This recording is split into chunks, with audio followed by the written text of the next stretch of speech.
Welcome everyone to the JK Podcast, the only podcast that's going to choose the mini fridge over the wireless router. A mini JK? Do you not get what I'm referencing?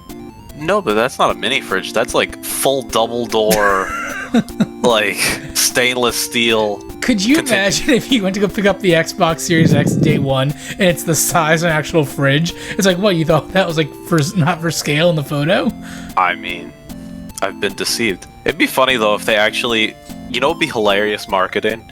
Of course I'm thinking of like PC Richards or like Sears or something, and God knows what's going to be open after all this, but I'm picturing you going like to the fridge section, like the whole like appliances, fridges and stuff, and then there's like all these fridges lined up, and then there's like one little display of the Xbox right there next to it. Like, not obviously that big, but like just in that section, like that's their marketing ploy. It's there. I'm picturing like it was old school Best Buy where gaming was next to the appliances. They have a giant standee for the Xbox Series X that looks like a fridge, and like people who are coming to look for a fridge and appliances. Oh, look at this one! It's so nice. That's an Xbox. Right. See, isn't that perfect marketing? I mean, it's completely. Well, it's perfect. It's very memey. But like, oh yeah, it's very memey. I think it has potential. Oh, definitely. We say it to say I'm Ken O'Connor. I'm Josh Brennan. And recording on June 17th, 2020 at 7:30 p.m. on the East Coast. This is the JK Podcast, correct. Episode 59. That's right. It's been too long, Ken. We recorded what, a week ago? A little over a week. My God. We're making good on our CoronaCast promises. I guess so. I'm a mess. Been working all the time. My hair looks terrible, but it's whatever. I mean, at least your hair is still one color. I'm rocking 4 different colors in my hair now. Yeah, you're living your best life, Ken. That's all I can say. It's something. It's not my best life, but it's a life. It's a choice. It was definitely a choice. You are living a life, Ken. You are living a life. That is for sure. Oh, God. Okay. So for today's episode, again, we're going on with the theme of smaller episodes that we can get out on a more regular basis. Me and Josh are going to be talking all about the big Sony PS5 event that happened last week. That's right. I guess we kind of like promised that we'd have whatever would be coming, and there's like Pokemon DLC, and there was the Sony event, and then we realized, wait, these are like big topics in and of themselves. So... Well, I think it works out because Pokemon had their big presentation today, and then at the end of their presentation, it's like, hey, another presentation in a week. That too. So, I mean, I also think then having one after that, assuming then they're not like, hey, and for the next week, we're going to have another one. Like, if they just keep going. It's the summer of Pokemon, just keeps going. I'm not opposed, but...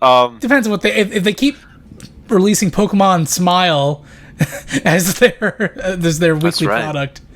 I downloaded it. I didn't try it yet, but I downloaded it. We're not going to go into it today, but like when that started off with that, I'm like, I lost like all faith in humanity. It's that scene because from you had higher expectations. I had such low expectations, so I was perfectly fine with it, and I downloaded it the second the thing ended. Anyway, I knew going we weren't going to get like the Gen 4 remakes stuff like that, but like I expected a little bit more. Like it was basically in SpongeBob when Patchy like is done with SpongeBob. He starts ripping all the things off his wall, all the posters, all the books and the figures. That was me when Pokemon Smile started. God, everyone getting so dramatic over Pokemon Smile. All right, we're getting into all that stuff next week. We'll hopefully, next week. After there's also more reveals and more fangirling and whatever that we do, and it's what we do best. Pretty much, just going every time they show anything. But yeah, that's not our focus today, Ken. Yeah. So we're going to focus on the big event from actually the end of last week. So, of course, right after a couple days after we recorded, there's a whole giant dump of information. So yeah, a lot more than I expected, actually. Like, when what was happening, I was like, Josh, you need to record now. It's like, no, we got to wait. Like, it was a lot of shit that came out. Yeah. I mean, I was definitely very busy end of last week. Still kind of busy cleaning up those pieces from recent deadline stuff with work, but gotcha. Yeah, it was quite the event, Kenneth. I did not expect that much stuff there. Did you get a chance to watch it live, or did you watch it after the fact? God, what did I do? I watched probably like 80% of it live, and then I missed about 20% just due to work and like a couple calls or something. But I generally like had it on one of my screens, and I was glancing or listening or watching or some combination of all that. So, yeah. Yeah. All right, so I think the best way, we were talking about this before the show, the best way to do this is just go down the list. I wrote down everything that they showed off in order, little notes here and there. Some of these we care a lot about, some of these I don't think we care about at all. And yeah, let's start this journey. All right. They kicked it off with a bunch of GTA 5 news. Which, sure. Yeah. I mean, it was kind of interesting, though, in that, I mean, they're really supporting the game, which is good to see. I think the trend for a lot of games these days is to kind of, you get one good hit, and then you just ride it forever with, like, updates and patches, if the game kind of permits that. So, they're giving people... It was weird that they showed the footage and like they put in the corner of the screen like this is not the PS5 footage. They were showing just the PS4. No. They did that for in the intro part of the whole presentation. They were first kind of showing where they came from, kind of thing, or most recent things. So they actually had a string of a few PS4 games in a row to kind of build up the hype for what's happening. No, so, I get that, but in the GTA 5 segment, they made a point to show when it was and was not PS5 footage. Well, yeah, I mean, that makes sense. I mean, the only thing that's really new about it is that they're going to give people extra money in the game for the online. That's for GTA 5 Online, yeah. Yeah, which, I mean, that's the reason why people are playing it. They're not bringing GTA 5 to every single console for the past, like, 10 years just because of the one campaign story mode. I mean, the thing that kept the game alive is the whole online. I know you're a big story guy, but like the online is the whole reason why the game is still relevant. Well, the online makes a lot of money for them, so it makes sense. Well, right. I mean, it has the whole player base. No one's just sitting there being like, I want to buy another copy of GTA 5 because I want to play the story again. It's, you know, these people paying for the online experience, so they're rewarding those people, so it's kind of cool. Yeah. And hey, I mean, I like the consistency, so if the game is still good and fresh, they're not cutting it off. They're saying, we'll still have it on the PS5. So, it's cool. Yeah. So they said GTA 5 Expanded and Enhanced will be out in 2021. It is going to be free for all PS5 owners, which is cool. That's GTA 5 Online. And if you have GTA 5 on the PS4 currently, you get $1 million in GTA cash every month until the PS5 version of GTA 5 Online comes out. So that's, I guess, if you play GTA 5, I don't know if $1 million goes a long way in that game, but yeah, honestly, I don't know the economy in there, but yeah, I mean, like, if you get like, I don't know, what would you accumulate, $7 or $8 million at this point? Are we assuming November for the console? Oh, is it only when the console first starts? No, it says when when GTA 5 comes out for PS5, which isn't until 2021. So right. So I mean, you could roughly get like a year, somewhere between like 5 and 12 mil, something like that. Yeah, not bad. Sure. You can start a family. Why not? With that. Yeah. It's all good. Or I mean, you could always go into the turnip market. So. Honey, we're getting $1 million a month in GTA cash. Get out of this house. Right, but the same conversation, but say I bought that many things in turnips, and then it's like, as it is, I just got a notification, someone having like a turnip price of like 610 or something. Mine's like 343 today. Yikes! Hey, better than close. Like 50. No, I know. And I haven't bought turnips in a while. Yeah, whatever. I don't need to buy them anymore. I have so much money; it's ridiculous. I'm rich. Who cares? Yeah.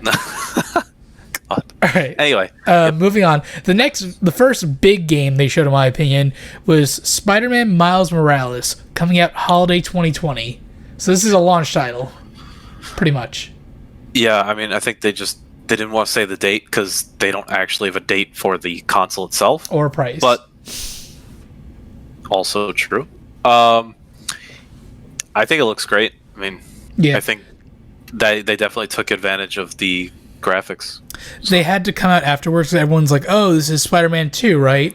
And this is not Spider-Man 2. This is kind of like how there was like Infamous, then Infamous First Light, and there was Uncharted 5 and Uncharted 5 Lost Legacy. Like it's kind of like an in between game. So it is a enhanced version of the engine they use for Spider-Man 1, but it's completely standalone, separate game. It's not DLC. It's not like a mini whatever. It's an entire new thing. Right. But it's also not a sequel itself. It's just it's its own. It's 1.5 if you want to call it that. Yeah. Sure. But it looks amazing. I think the first Spider-Man game is one of the best games I've ever played, and we saw ever played. Yeah, it's honestly that good. And we saw when they were first showing off the PS5 behind closed doors, they were using Spider-Man as the test example because they were loading all of New York as one big chunk, and they sped Spider-Man up as fast as they could to where, like, they were showing on the PS4 how Spider-Man could easily outpace the loading and it would slow down, but they sped him up on the PS5 version, and like the city just kept loading; it never stopped. Right. So, I think it's impressive. I think if you liked the first Spider-Man game that came out for PS4, I mean, I think you'd love this one. Yeah. Basically, I think that's the message. Because I mean, from the trailer and everything they showed, it looks very similar, but obviously it's its own thing. So like, seems good to me. Yeah. Plus, Miles Morales is like everyone's favorite Spider-Man right now. Is he? Am I missing the thing? Is that from the cartoon one, Spider-Verse thing or something? He was the star in Spider-Verse. Yeah. That's what I thought. Okay. Yeah. I'm not very well versed, but yeah. Yeah. Cool. But yeah, they showed a little gameplay again. It looked great. I mean, I'm assuming you're getting that game. If you are getting the PS5, let me just say as a disclaimer, if you are getting it, that is one of the games that you would get. Yes. Yes, very much so. I'm still not. I don't think anything they showed is making me getting a PS5 day one, but I will be getting a PS5. But like, nothing here pushed me over the edge. I think we were talking about last week a little bit. I mean, I think we'll also get into it later, but as a mini little talking point now, I think for the most part they have a very slim, at least announced launch lineup. They have a lot of games lined up, but the actual launch. They only basically kind of confirm Spider-Man, maybe a couple others. The only game here, I'm looking at the entire list, that the earliest date they gave was NBA 2K21 had a release date of fall 2020. Right. So fall 2020 to me makes sense. Is saying October, November release, probably November. Well, there's no way it comes out before the system. So we'll have to see. Hey, you'd be surprised. That happened with the Wii. What? The games came out before the Wii did. Like a week before. Really? Yeah. What game? I remember Elebits. What? It was no first party Nintendo games. It was all like the third parties, but all the third party games and accessories technically released like a week before the Wii came out. That's news to me. I don't know how you allow that. This is a long time ago. Okay. Yeah. Interesting. All right. Yeah. Sure. All right. The next thing they showed was Gran Turismo 7. No release date given. Whenever I look at those games, I think of two different things. One, always testing the graphics of the system. Yep. Or a console, whatever, or at least the engine that it's in. Always looks beautiful, all that kind of stuff. In terms of actual like updates they ever do, I don't know. I feel like they all look the same to me. And then the second thing I would say that I think about every time I see one of these games, Cousin Thomas. That is all. Does he play these games? Yeah. Huh. I didn't know. I don't know if he has like an allegiance to one of these different brands. There's Forza, Gran Turismo. Right. I don't remember which one anymore, but like this is up his alley. Okay. Yes. It looked really impressive. Like, I don't care about this game at all, but like just watching the first person point of view and how the hands were holding the wheel and the thumbs were adjusting and there was like reflecting ray tracing off of like the mirrors and whatnot. Like I saw like, okay, I see the engine here and the power here. I just don't care. It looks sharper than when I drive in my own car. It did, honestly. Which makes me question things. Don't get into the idea that we're in the Matrix. No. But, I mean, if you like car games, there's another one for you. Yep. So. That's my takeaway. Next up, they showed Ratchet & Clank Rift Apart. And to me, this was one of, if not the most impressive things they showed during the conference. Yeah. I think it looked like a solid game. The problem is it's not really my type of game.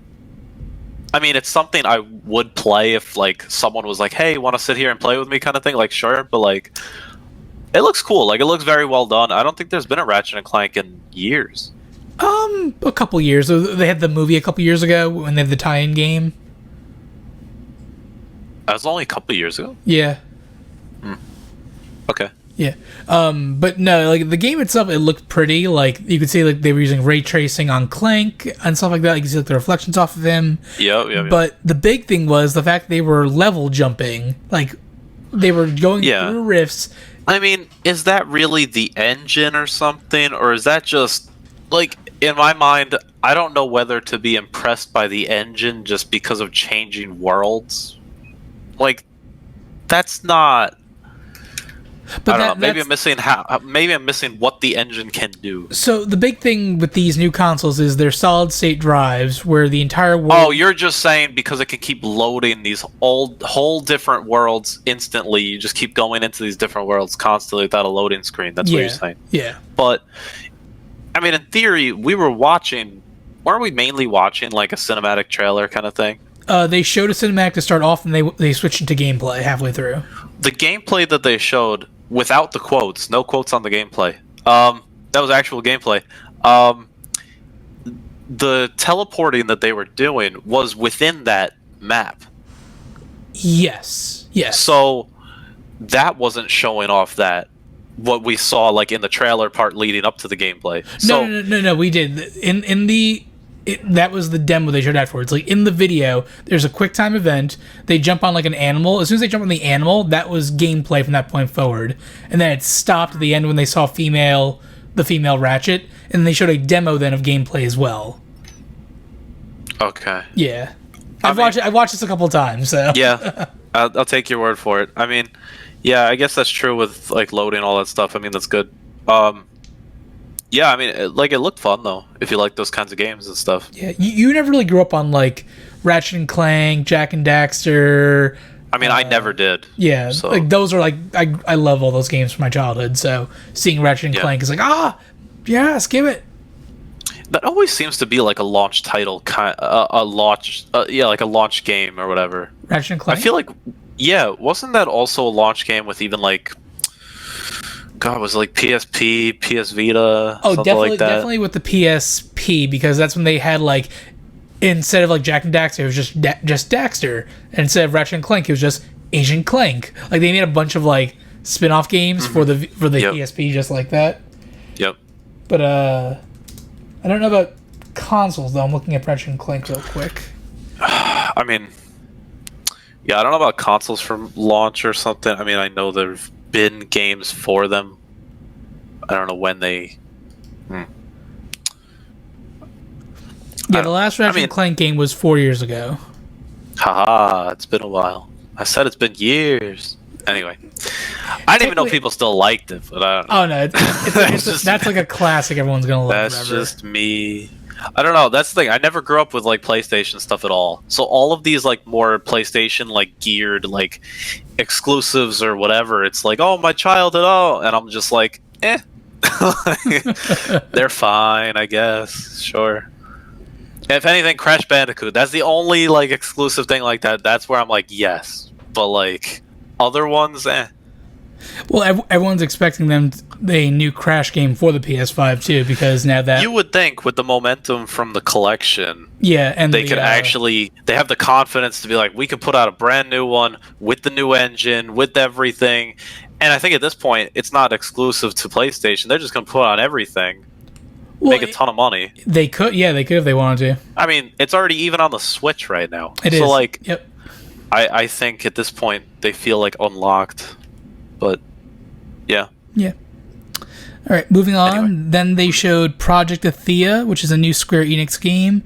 That looked very cool. Looked very cool. Not much is known about it, though, besides it's a PS5 exclusive. Yeah, but it showed like the lady and she like burned a tree, and I was like, ooh. Yeah, it looked. It looked really good. It actually did. Like it really.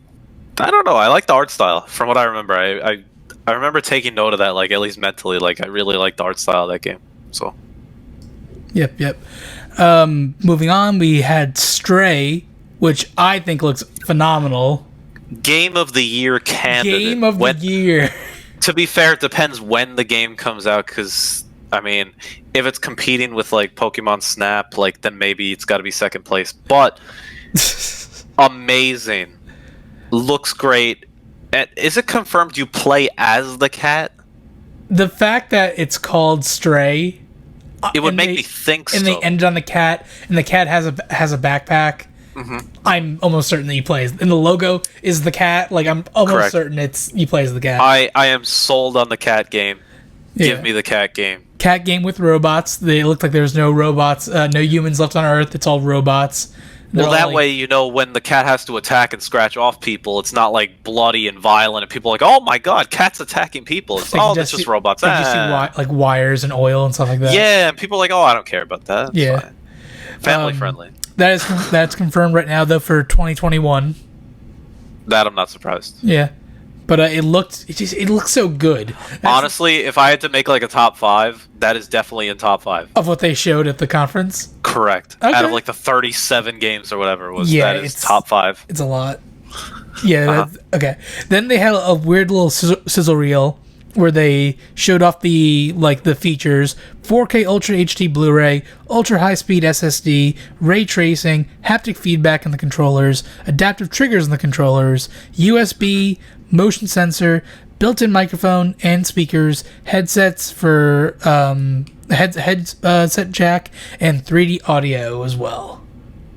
Which, I mean, none of that I'm really surprised. I mean, a lot of that's consistent with what they've already been saying, like, you know, that classic 1 hour super boring presentation. I mean, they kind of went over a bunch of that. With the fake people in the audience swaying back and forth. Oh, God. I mean, so they did go over a lot of that, like 3D audio and all that kind of stuff. So, they want they want models of your ears, Joshy. Hey, man. Been there. But, yeah, I mean, it's all good stuff. I mean, I don't really have an issue with what they put out. So, I think it's fine. I mean, you know, these consoles got to keep getting better and better, and that's one way of doing it. I mean, all these different features. I just wanted to make note. It's interesting here they mentioned 4K Ultra HD Blu-ray, because are we surprised by that? Well, when we get to the end, one of them doesn't have a Blu-ray player. Well, of course they're not talking about the one that doesn't have a Blu-ray. I know, player. Just the fact that they've dropped that, and then they announced later that fully digital. Well, which depending on the price, if they're only doing like what Xbox did and cut it by $50, it's not worth it. If they cut it by 100, then maybe it's more worth it.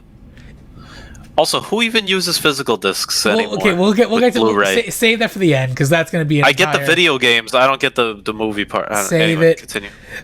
Next up, they showed a game called Returnal, which, besides having the worst name ever, Agreed. All I wrote down was "middle-aged white lady in space keeps dying. No release date." That's fair. I mean, go ahead. You know, there's been this trend of all these games, and it was that one movie with like the Happy Death Day or something, whatever that movie was. Those are great movies. All right, but the concept of all these things just keeps being the whole: you die once, you keep dying, It's the Binding of Isaac. No, what? It's not a roguelike. Yeah, no, it's okay. Maybe on some like theoretical level, you're technically right, but like, you know, it's like I don't know. I'm not the biggest fan of this whole like, oh, I died, time to restart with this and do it slightly differently with the same story. Like, I get it. Maybe it's cool for like one movie or something, but like, I'm not gonna play like 5 different video games based off this one concept. Like, it depends how it's done. I was not a fan whatsoever of this game. I will leave it at that. It really didn't do much for me either. The only thing I was like, okay, it's like not like a sexy like person in space. It's like a middle-aged white lady. Correct. And she crashed. Yeah, and like she seemed really real, and But like, she didn't die from the crash. She died from whatever's on the planet. after the crash. But for the record, it's not like avoid the crash. That's not the video game.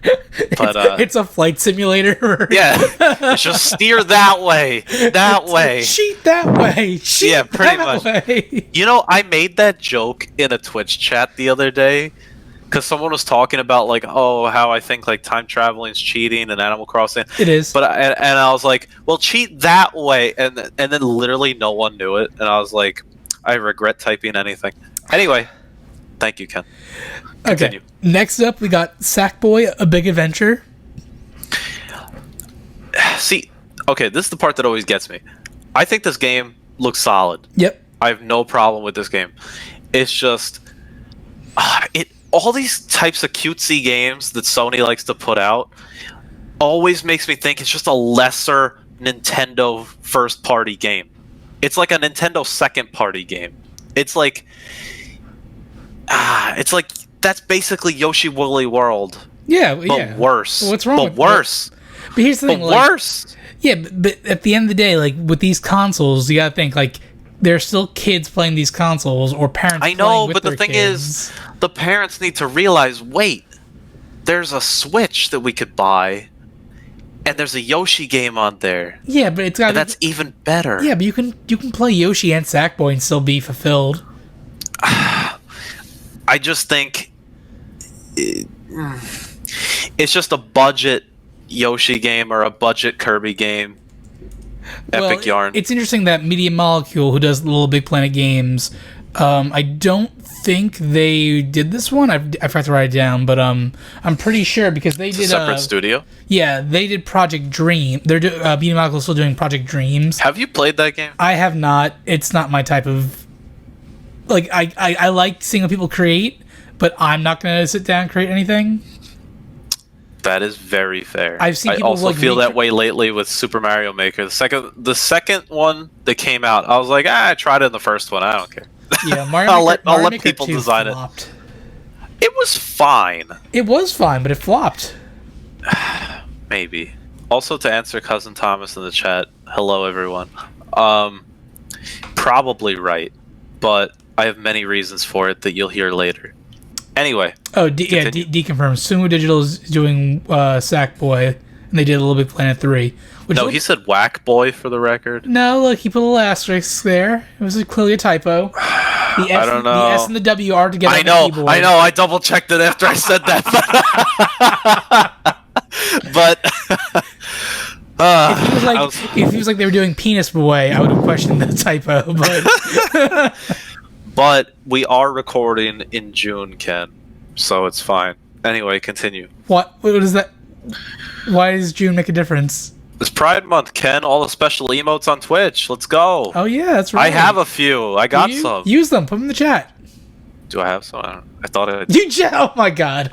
All right. No, I thanked people for emotes the other day. Well, that's good. It's like that button. It's like, oh, you could thank the person. So I was like, thank you. Yeah, I have. Oh god, I have a lot. Okay, cool. Wait, I'm very like Pride supportive, Ken. Good. I'm happy for you. Those are all my Pride emotes. Enjoy. Anyway. Oh, I like the B. Exactly. Oh, and the T. Oh, the T. Oh, and the that one's not authentic though. And a penguin. Oh, they're all cute. Never mind. Color splash. They're all adorable. Yep. But yeah, Sackboy looks good. It's a 4-player co-op. There's no creating. It's strictly a platformer. It looks good. Right. No, it's literally like a Nintendo second party game. Yeah. Which is fine. That's why I'm saying like the game looks fine, but I have better options. Continue. Like Destruction All-Stars? Monster Truck Rally 2? Hey, I got another emote. Thank you, Cousin Thomas, for the other Pride emote. Wait, you shared it with 25 people in chat, but there's only 5 people in chat. How did I not get 5 more or 4 more? Rip. No, anyway. I don't know how it works, so... Yeah, I don't know. But thank you for the emote, Cousin Thomas. Add to my collection. I like this one. It's Rosie the Riveter thing, but for Pride? Anyway, so Kenneth, Yes. Monster Truck Rally game. It's not even that. I wrote down, what did I write down? I wrote down Rocket League Battle Royale. Because, like, you pick, like... Well, you're not scoring. But you pick an Overwatch character who goes into a car. Correct. And then you're driving the cars around like Rocket League until you break your car, you get out of the car, and then, like, you try to stay alive until, like, another person kills you or runs you over. So I think that is not Rocket League. Dude, driving around the walls, like, it looked like Rocket League. That's like a Monster Truck Rally thing. Cousin Thomas, back me up. They here. don't drive. Maybe in okay. Not that I've been to one, but like I was gonna say no, but like they're bigger cars that go around. Yeah, but in real life, cars don't drive on the walls and the ceiling. You know what? You're not wrong. This isn't like the Barnum Bailey Circus where they're doing the motorcycles in the cage. But you did get to ride an elephant at a circus. You listened, thank you. I comment on the videos. You do, I know, I like them. I give them little hearts. I did, yeah. I don't know. Oh, my cousin Thomas does not like Monster Truck Rally. Because it's destroying the cars. He likes the cars. To be fair, that's not an insult. I know there's a bunch of different segments of racing and whatever. It's not racing. I know, but it's car related. I don't know. Oh my god. They probably have similar sponsors. Anyway. This game did nothing for me. No. Continue. Next. Okay, I think this might be like the game of the entire conference for me. Kenna Bridge of Spirits. Off the bat, I want to say I do not remember this game. This was the really pretty animated one. It looked like a DreamWorks movie, and it had the girl on those little black spirits, and like they would like attack monsters like Pikmin, and she had a big staff, and she turned into like a bow and arrow, and she was casting magic. This was like the best game of the show. How are you blanking? I may have blacked out. What is this called? It's called Kenna, Kena. Bridge of Spirits. Because I mean, I did watch the thing, so like, as soon as you see know it, every like, game you're talking about, one. but then I'm like, maybe I just don't care about the title. It's my name plus an A. I can only remember up to your name. Oh, this is the independent kind of game made by the two guys. By like I think it's Ember Studios, something like that. Yeah. No, this game looked great. It looks phenomenal. Yes. See, okay. Here's the thing. I did not remember the name. For the record, like I actually remember this trailer. Okay. I'm just like skimming through it quick just to double check the gameplay. Yeah. Like it actually looked really cool. It's like almost like I want to say like baby's first Dark Soul. You have zero comparison for that though. 100%. But like it seems like a nice kind of adventure game, a lot of like battles and things, but it looks kind of like free controlling. Like it doesn't look turn-based. It looks like you're kind of just running around. Just the animation, the art style alone, that game looked super impressive. No, this looks super polished. They like undersold it on the initial like right before the trailer kind of thing, because it was just like the two guys, and they're like, hey, you know, we just wanted to try to work on this, and we love the PS5 engine and all this stuff. I'm like, God, this game's going to be awful. And then, I look at the game, I'm like, oh, pretty good. Holy shit. Did you, while you're talking about those two guys for a second, did you see the theory that people thought during the conference that every, like, real person who was on screen wasn't actually a real person? It was actually a model being rendered by the PS5? At the end, they were going to, like, reveal that no one thought it was real. That thought never crossed my mind, because if you watch back the video, they're all, like, kind of weirdly lit, and, like, there's, like, definitely some, like, weird, like... Well, it's just a green screen, but they tried to make it a universal type of green screen thing, so they probably hooked them up with certain stuff to put behind them. Exactly, yeah. It's fine. Yeah, no, like, they're all being rendered on the PS5. No, people just love conspiracy theories, but including myself, but that actually did not cross my mind at all. Yeah. Sorry. But Kenna looks beautiful. It has no date yet, but that is going to be a day one buy for me. Here's the problem I have, though. Did they even say 2021? They gave no date. Okay. It's the same problem that game Tunic had. The one for the Xbox. Is that out yet? No! It looked like you know how I'm saying like second party Nintendo game. That's another second party. That's like second party Zelda, and it looked amazing, and it literally has not come out. So that's my one fear with this game is that it's like such a small studio that it's just like not gonna come out for like 4 years. Games take a while to come out, dude. I don't know what to tell you. I know, but you show me this great trailer with no quotes around the gameplay, and then I do want to play that one. It looks cool. Leaks say end of November PS5. End of November sounds a little, because here's the thing with for the console. Oh, I thought you meant the game. Yeah, I was no, he's saying for the console. Got me hyped there. Yeah, no, with the consoles, it has to be up before Black Friday. Like, No. Yeah. There. In a perfect world, yes. If you look at history, no console has ever came out after Black Friday. In theory, the Switch did. No, it didn't. Yeah, it came out in March. That's like 4 months after Black Friday. Anyway. My god. I hate you so much right now.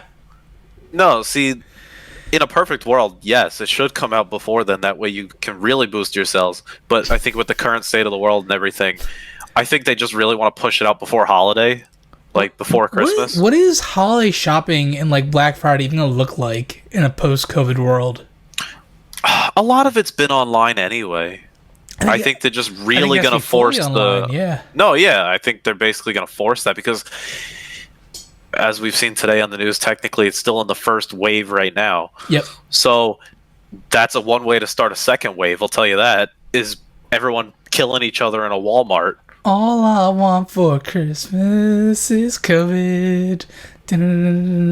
That's a dark song, Kenneth. All right, but yeah. Anyway, keep going. Great game. Next, Ken with an A. Ken with an A. Next, we have Goodbye Volcano High. Ooh. Did you hear the stories about the guy that created this or something? No, I did not. I don't. Okay, I can't fully say this just because I don't.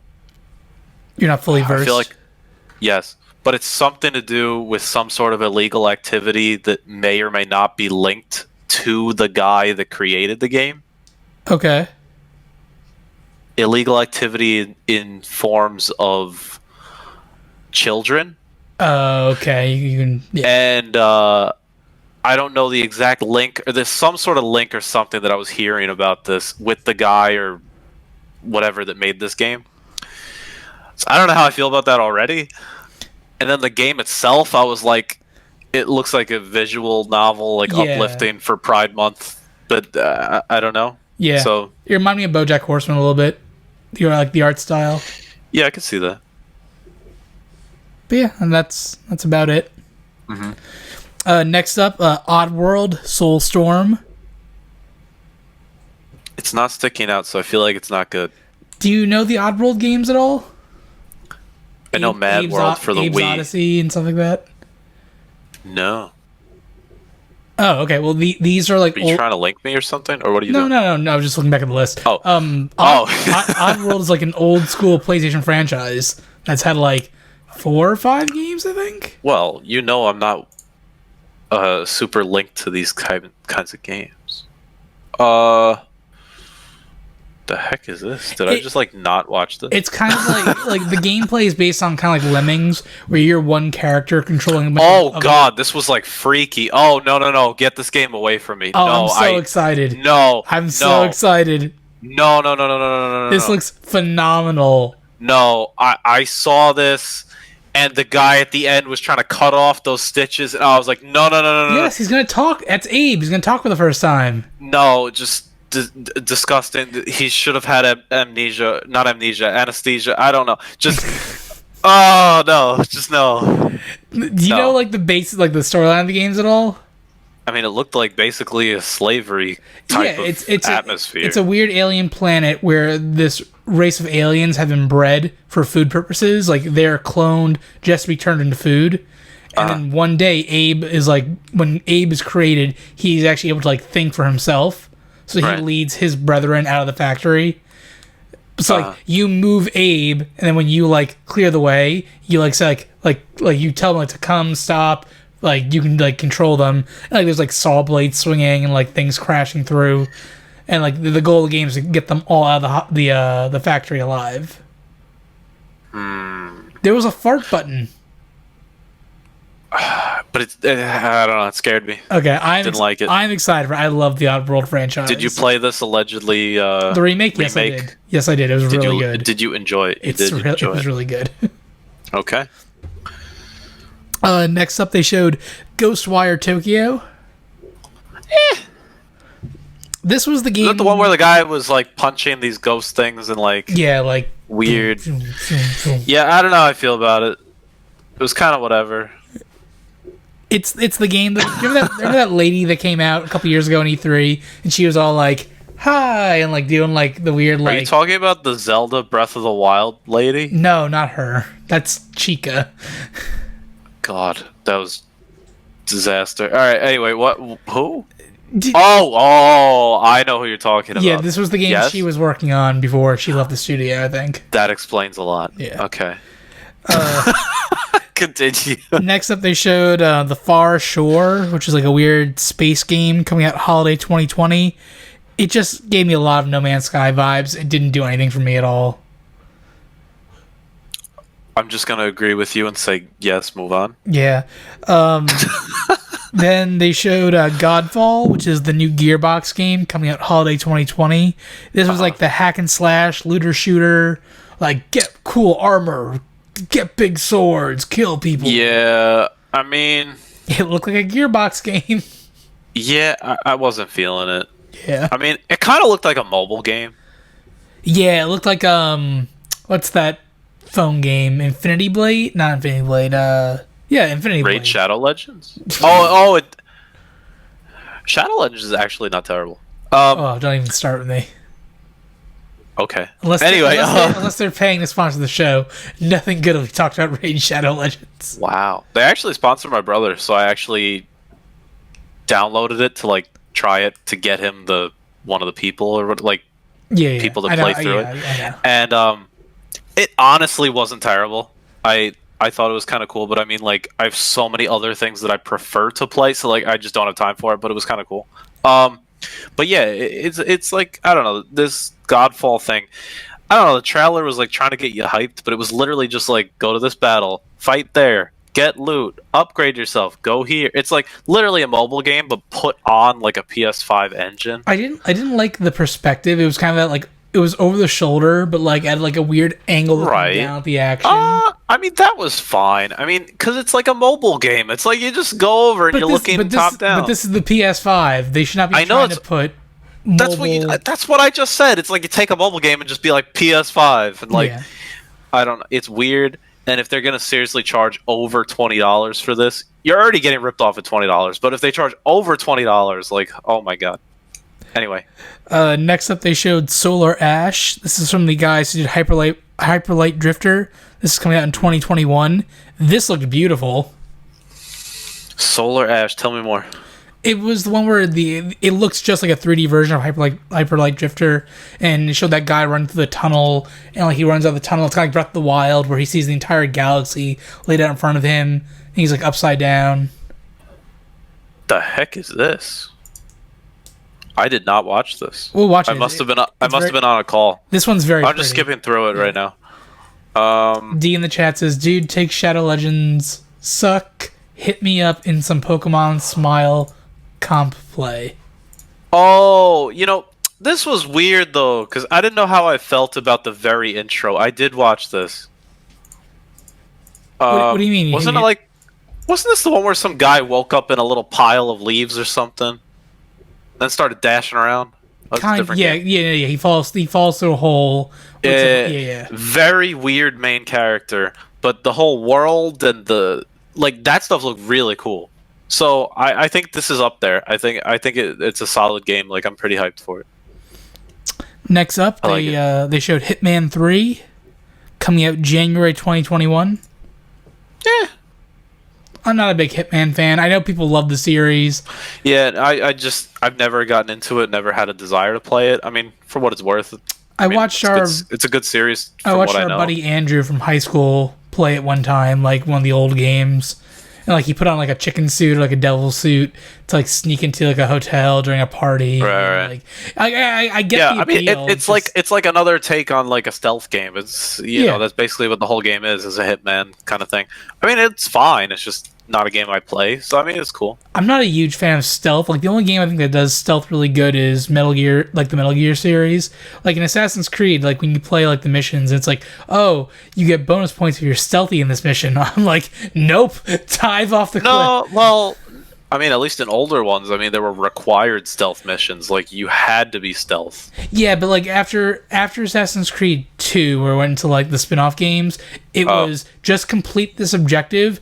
By the way, if you're not seen, you get like full synchronization instead of just like passing it. Oh, ew. Yeah. Okay. So that's Hitman 3. Next, they showed Astro's Playroom. That seems like a total launch game to me. That seems like it's gonna come out. You're gonna buy it. No, I don't know. I think you're gonna buy it just for the technical showcase and be like, look at this, it's fun. No, they're banking off the fact that right now the Astro game for the PS5. It's Astro game and it's gonna be Spider-Man. Those are the two games coming to launch, and people are gonna be like, well, I already beat Spider-Man, I guess. No, they're banking off of the fact, like, you know, right now with the PSVR headset, the Astro game is like one of the best. Oh, bundled in, 100%. Is that not where you're going with that? No. Oh. With the PSVR headset, there's an Astro game out right now for the VR headset, and it's the best. It's the best VR game on the platform right now, apparently. Right. Like people like sing its praises, so they're banking off like, oh, people like the Astro stuff, and they're gonna get it on PS5, and that's fine. Yeah. I can see being bundled in. It better be bundled. I'm not spending money on that game. It's a glorified tech demo. So yeah, it's cool though. Next up, Little Devil Inside.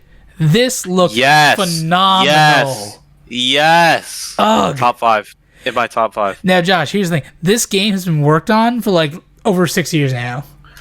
Correct. So they've seen a lot of successful games come and go, and they're just like, ooh, let's add this one thing. Like it kind of looked like they took so many aspects of other things. And they're just like.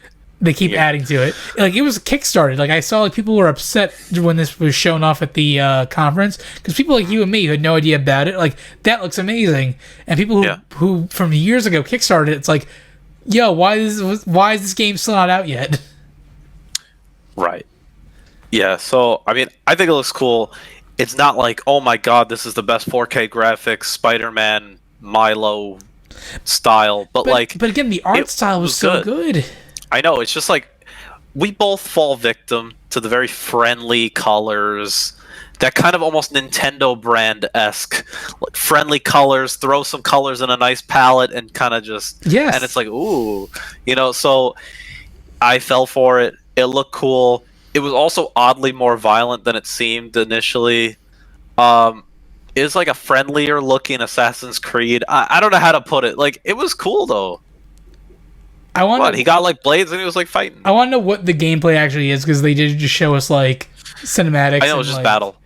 Like they showed like parts where he's like on the back of like a moving truck, like on like a desert plain, and he's like shooting with a gun and stuff like that. I just don't know what the gameplay is. I don't know what the story is. Like they showed him like fighting these monsters, but kept cutting back to like an old man taking a shit. Like I was like, what is this game? Oh yeah. No. Okay. Yeah. No. Like I think that's the little adventure guy dropped a bomb, and then like it cuts to, like, the old man. Yeah. Wait. No. I had a theory on this. Wait. What was the name of the game again? The Devil Inside. Little Devil Inside. Yeah. So I think that it's a play off of that guy that they were actually showing on the toilet or whatever, and this is his thoughts of what he wants to do or his own fantasies growing up as a kid, and this was always that evil side of him as a kid, and he's kind of like maybe reflecting on his life, and that is things he'd want to do, and it gives him new sense of joy in his life, kind of recounting these thoughts he's always had as like the devilish thoughts. I can definitely see that. Yeah, I don't know why I went off on that tangent in my mind when I saw this initially, but it's cool. Yeah. I like it. Next up, they showed NBA 2K21. I mean, they didn't really show much. Meh. It's out fall 2020, so. Yeah, I mean, the things that people play the game for is mainly just current rosters and I don't know, slight additions to various story modes and whatever else as you fall asleep. But like, I think it's more like they didn't show any of that. They showed off the sweat engine.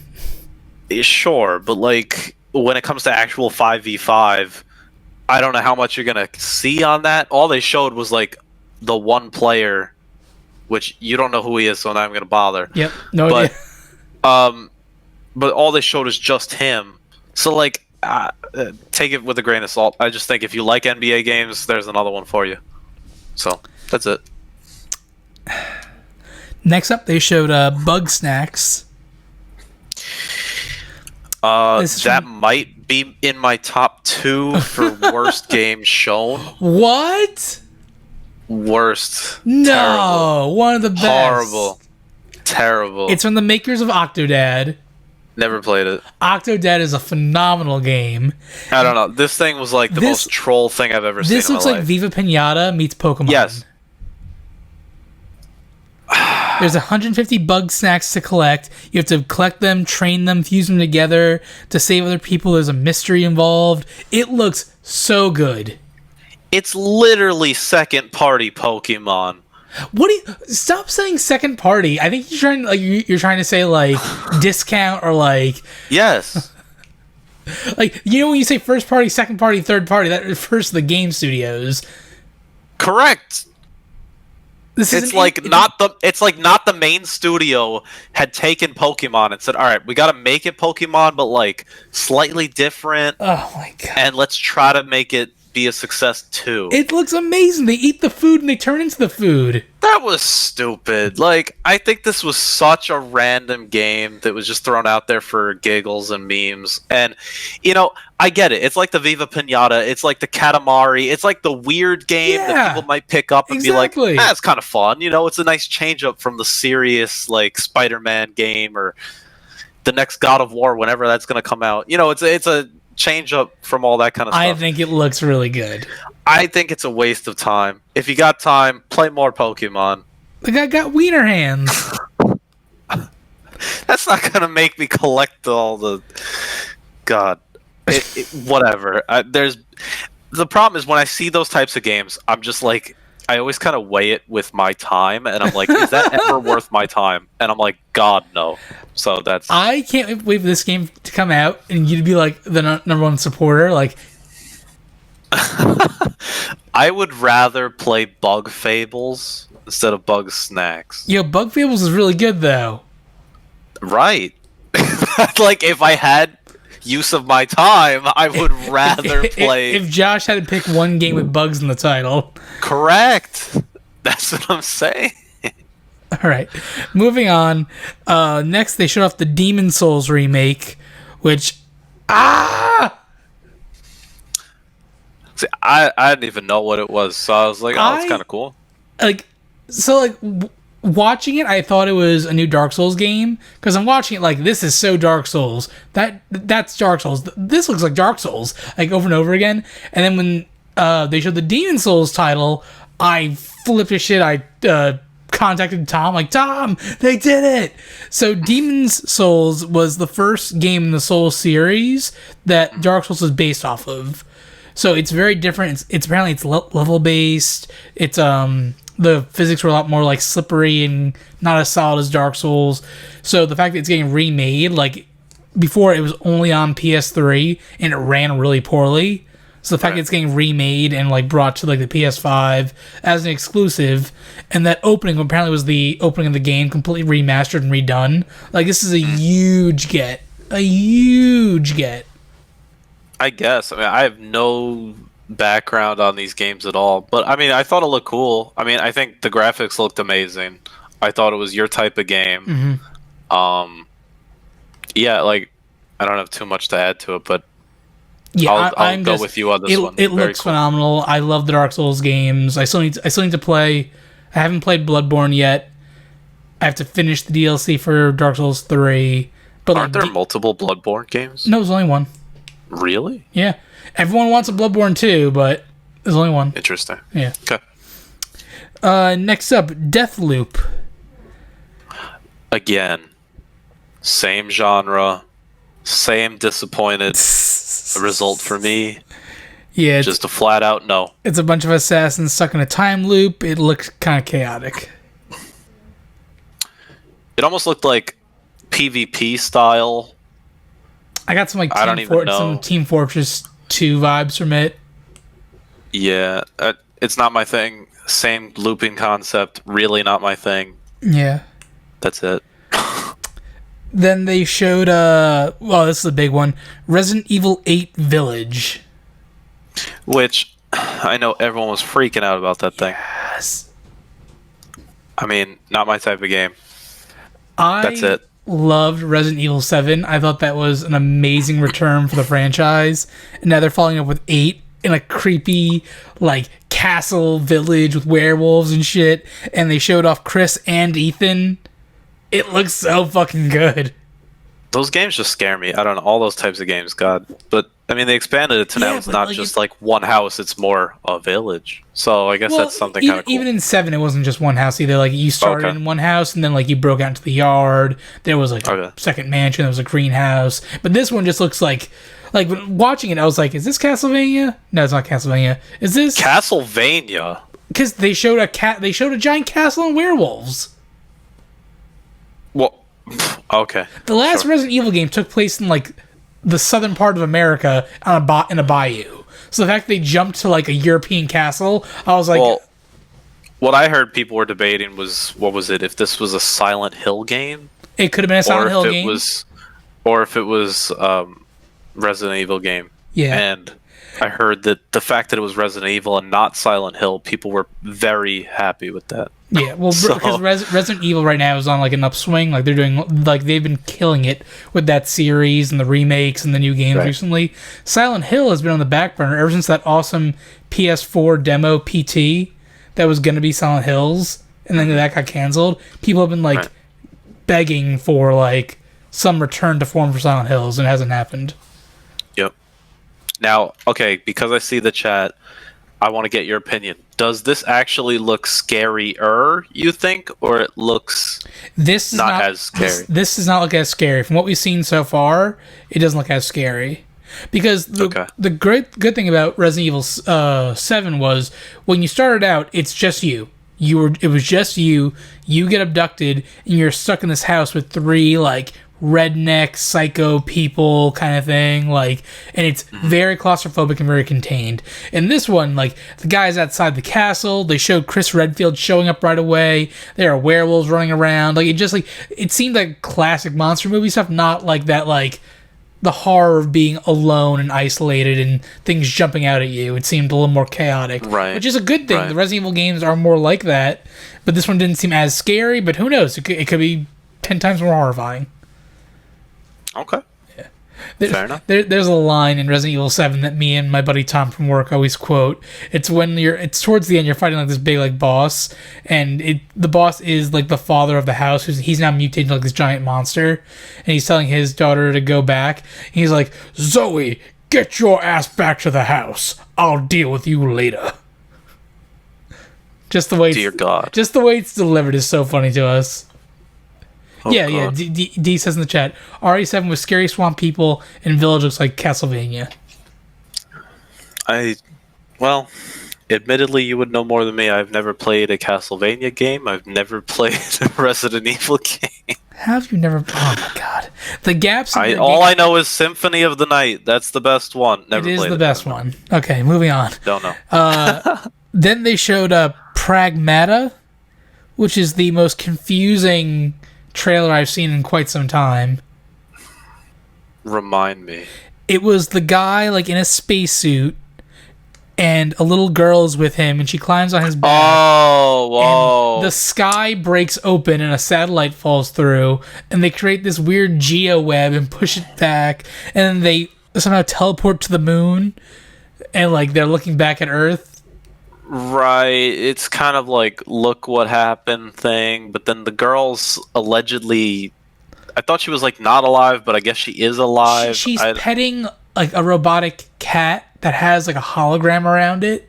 Right, but she was also a hologram. We don't know until she became real, and then he was literally saving her, and then I don't know. It was weird, and it seems. I know that one of my friends was like, "This looks like a Kojima game." It does look like a Kojima game, but I know, it's not. but then it wasn't. So I don't know if that was inspired or something. Like it, I don't know. It seemed very confusing. It reminded me of My Hero like Academia. If you what? No, I haven't watched. Don't spoil. No, okay. no. I've seen literally like the first 10 episodes. Okay, yeah. It reminded me of this last season. There's a major fight scene. It reminded me of that. Oh, but yeah, I don't know. It just seems kind of weird. I think it's one of those Death Stranding tactics of it's so weird that like I want to see more just to know. Yeah, they showed. But like that's it. But yeah, it was just a cinematic. There was no gameplay. It's not even coming out till 2022 either. That was the furthest. So game. it is a Kojima game. No. That was. Wait, did you play Death Stranding? No, I did not. I feel like you would have taken a chance on that. I know what the game is. I know what the gameplay is like. When that hits like the $5 bin, I'll play it. Wow. Like again, it's a cool idea, but I'm not paying that much money for to walk. To walk. It's very tedious. The story's all over the place. I appreciate what it's doing from an art standpoint and a narrative standpoint.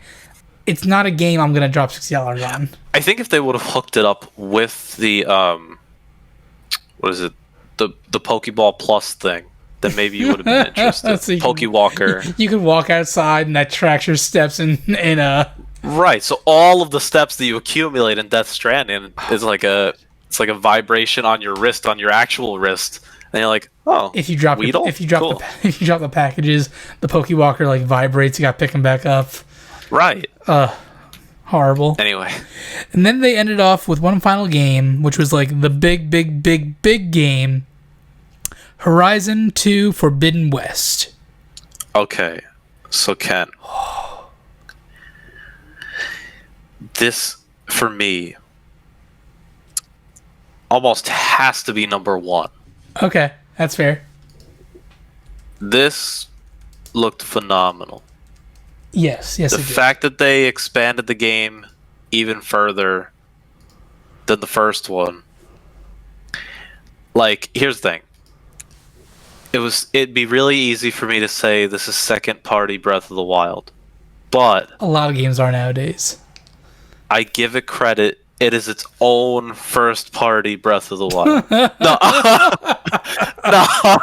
I need to like teach you what these words mean after the podcast. But no, the game looks phenomenal. I think if you're at all hyped for the PS5, that is the game to be hyped about. Maybe also with Spider-Man, sure. But like, amazing. Looks amazing. Cousin Thomas, you're probably right. I still probably won't play it. Did you But I have to say. Did you try? No, but I own it. Oh my God. So I've not played the first one, but I own it. Well, And you have time because there's no release date yet for this game. So correct. See, this was my plan all along. I knew it would be wildly successful that they're going to make a second one. Therefore, I have tons of time to beat the first one. A hat in time, if you will. But oh my God. anyway, game looks phenomenal. Easily one of the best games for the system. The underwater segments look great. Yes. Because allegedly you couldn't do underwater like in the first one, right? No, you couldn't do underwater. There's nothing underwater related. Mm-hmm. Just the way the trailer opened up, you didn't know at first if it was a Horizon game, and it shows like the fish and the crabs and stuff like that, and then it just cuts to Aloy like on her like mech riding across like stunning. Yep. And from what we could tell, like there were definitely cinematics in there, but it looked like almost like native gameplay at some points. Yes. Like it didn't show. I agree. It didn't show any combat or anything like that. But like when it showed her like going across like big widescaping fields, I could see if I was controlling the camera, just like zooming out from the camera and like getting those shots. Yeah, I'd agree with that. Yeah, but God, that game looks amazing. And it's the Forbidden West, so she's going towards the West Coast. Which is, I would say if that's not your number one after watching that, that's got to be top 2, top 3. Like that. What a game. Like, if I just had a rundown, like, what they showed today, so, like... Because that was the last one, right? Yeah, that was the last one, so... And then I guess we'll get into the... We'll finish up with the games, and then we'll talk about the actual console after that. Yeah. So, Okay. looking at this list, things that would be, like, day one buys for me, like, when the games come out. Spider-Man Miles Morales, Ratchet and Clank, Stray, Kenna Bridge of Spirits, Oddworld Soulstorm, Solar Ash, Little Devil Inside, Bugsnax, Demon Souls, RE8, and Horizon. Like, that's so many games that I just listed. It's almost like too many games where there's a conference held. Anyway, no, I mean, that's not a bad list of games that you'd really like from all that stuff, honestly. I would say my list would just be shortened. Like, essentially, like, I like your list, and then I would just take a couple off from it. Like, I would say, if I had to list the 5, if I was going, like, top 5, I would say Horizon at the top. And then, I'm trying to think if I have an actual order after that. I think if I just say then the next 4 collectively in no order, I would say the Stray game, because cute kitty. Then Little Devil Inside. God, oh yeah, Ken with an A. God, I keep forgetting that one. And then, oh God, wait, not Solar Ash. Name your list again. Not Spider-Man though. I'm just not big on the Spider-Man stuff. It's a great game, but Bugsnax? God. Okay, I know you said that one on purpose. All right, wait. Solar Ash, Oddworld Soulstorm, Kenna Bridge of Spirits, Stray, Ratchet and Clank, Spider-Man, that's it. Project Athea? You know what? Yeah, give me that. Not that I've seen much at all, but that's number 5. Even like Ghostwire Tokyo is kind of interesting to me. No. Astro's Playroom? Yes. Sleeper hit. Sackboy: A Big Adventure? Honestly, that's the thing. Like, the Sackboy thing, it looks fine. But yeah, but you fine. wouldn't pick that up day one. There's no need to pick up Sackboy. No. Yeah, if we're talking like really hyped, really excited, like top 5, top 8, whatever, how many you listed, like, I don't think it makes that list. But looks like a solid game. I think overall though, like all the games collectively were like a very solid lineup of games. It really was. They showed a lot of indie, a lot of first party, a lot of third party. Yeah, I mean, I think the mix made it good. And, you know, it's just interesting because they actually put this out basically when E3 would be happening. Yep.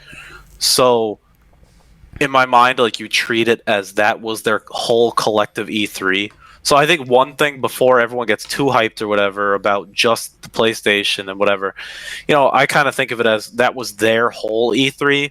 And if you think of Microsoft, they basically had the indie portion of it, and they're still coming out with the main part in July, I think it was. So, like, the jury is out for me, in my mind, on them.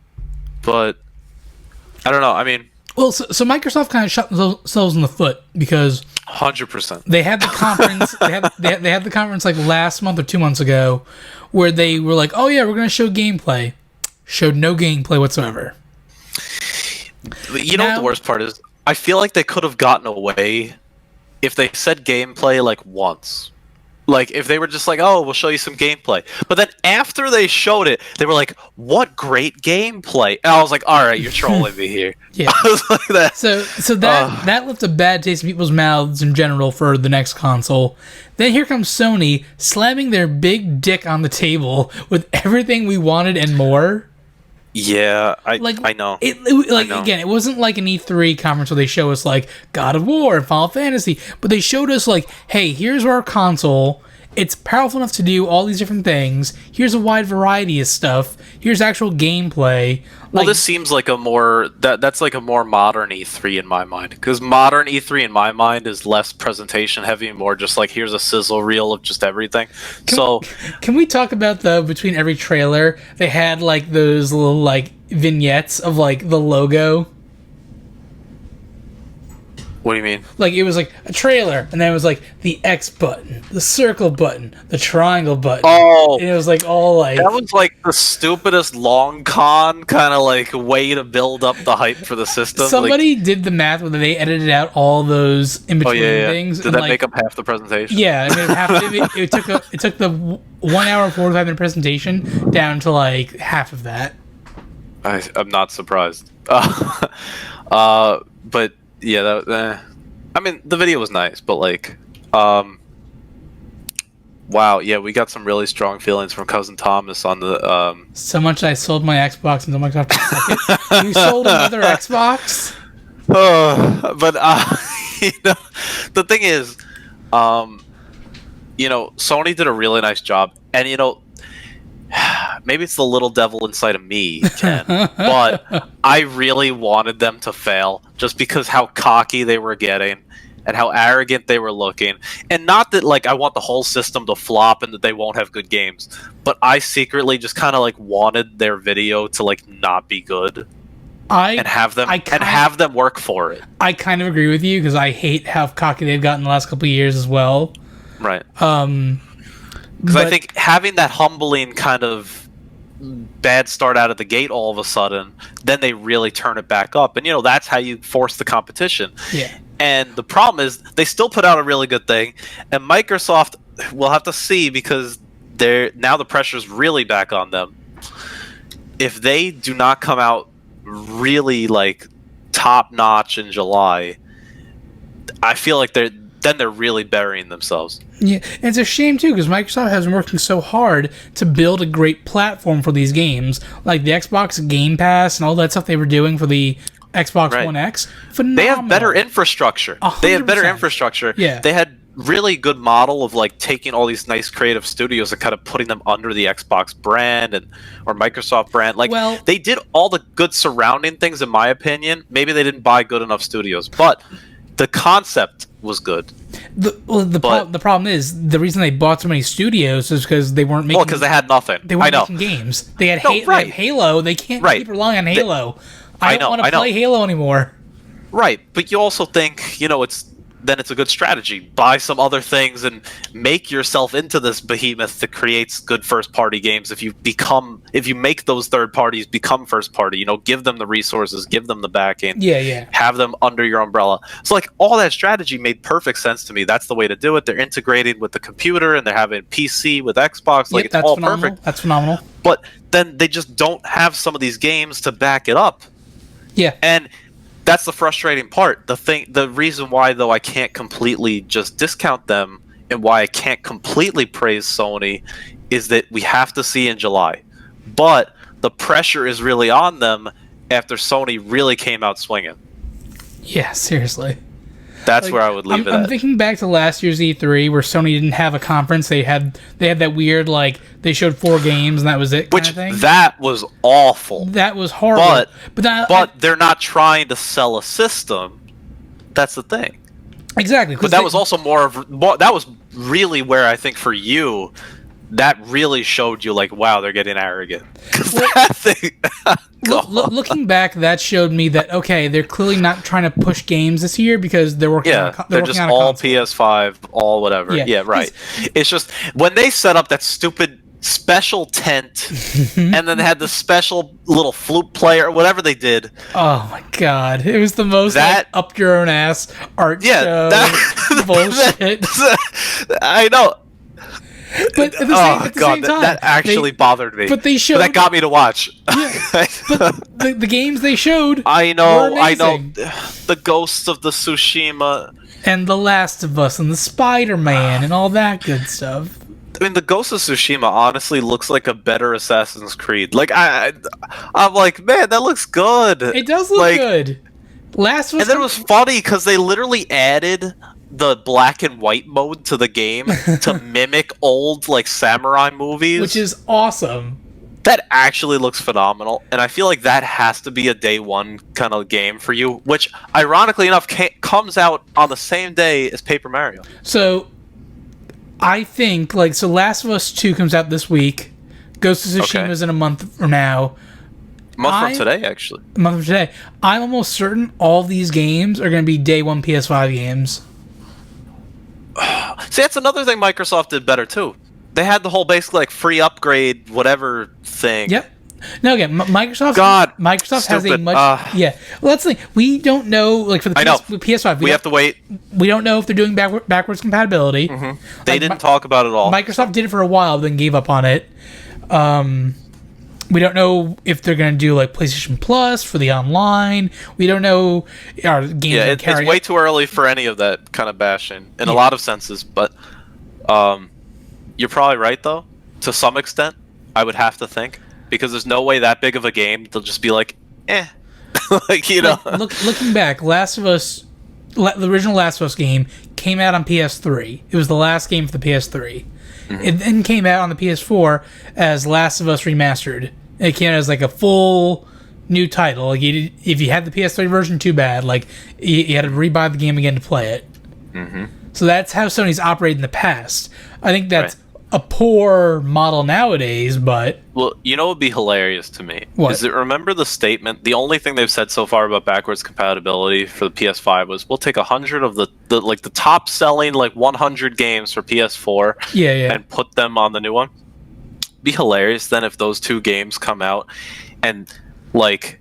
that was not part of their plan to automatically put them. So they actually just kicked off two other games. Yeah. I mean, that would be a classic Sony move, in my opinion. Yeah. But, like, I just... But you gotta think, can you even name 100 amazing PS4 games? No. I can name probably 30 or 40 max. Right. But, you know, I don't know. It just always gets annoying to think that they purposely kind of capped it at 100. Like, even if there were only 120 games, then it makes me think, like, why couldn't you just do the other 20? But that's about what Microsoft did. Like, Microsoft had the backwards compatibility program going for a while, but then gave up because they were running into too many issues. Like, people wanted to bring, like, the Tony Hawk franchise to the Xbox One X, and, like, all the music in that game, they couldn't do backwards compatibility. True. Same thing with Beautiful Katamari, the only Xbox exclusive Katamari game. They couldn't do that. There's a bunch of games that are just lost that they couldn't get because of the backwards compatibility issue. So, at least Sony it's more of a licensing issue. That's not a backwards compatibility issue. Correct. It's licensing. Yeah, correct. Which I know the thing is, that's an annoying process to then go through and be like, okay, that's a licensing issue, can't do that game. That's a licensing issue, can't do that game. But I don't know, just in my mind to be like, we're taking the top 100 because sometimes it's like someone's favorite game is 101. Like, and it's wonderful. Coming out very soon. But like, my copy came today. Oh yeah? Yeah. Did you beat it on the Wii U though? No. Oh, okay. I think the night that you, me, and Pete played in my room, my dad's house. Yeah. Was the extent of which I played that game. No. I think maybe I played like a little bit the next day. I did not get far in that game. I'll give you credit though, because you opened the game case. Now here's the thing though, because I think because you wanted to see the game. I think I opened it that night because you wanted to see it. Oh, well, I was going to follow up saying, see, now you cannot ever open up Star Fox Adventure. It's still sealed over there. Yeah, I know. I'm saying you are not allowed to ever unseal that game now just because that is the joke that you have never opened that game for the Wii U. That and Color Splash. God. I thought you did play Color Splash at all. No, I don't even know. Thomas wants me to. I've not played it. I told Cousin Thomas this. It took a lot of pride for me to admit this. It is Pride Month, so therefore, like, it's acceptable. And that was a really far stretch. Keep going. I actually bought Color Splash off second-party eBay, and second. Well, so it's not eBay, and yes, I got that. Thank you. Yeah, so I bought it for like, what was it, like $25, and I was like, I feel like I'm overpaying, but then I saw they're still selling it everywhere. Like, people are even selling it, like, independently off of Amazon and stuff for like $38, and I was like, what the heck? So I'm like, $25. All right, fine. So I paid the $25. Now here's the catch. I thought about it after I ordered this. I was like, wait, I don't have my Wii U with me right now. So at that point, I just changed the shipping. I had it shipped back home. Mm-hmm. So the game's been at home. Like, it's been there for a few weeks now, along with my Wii U.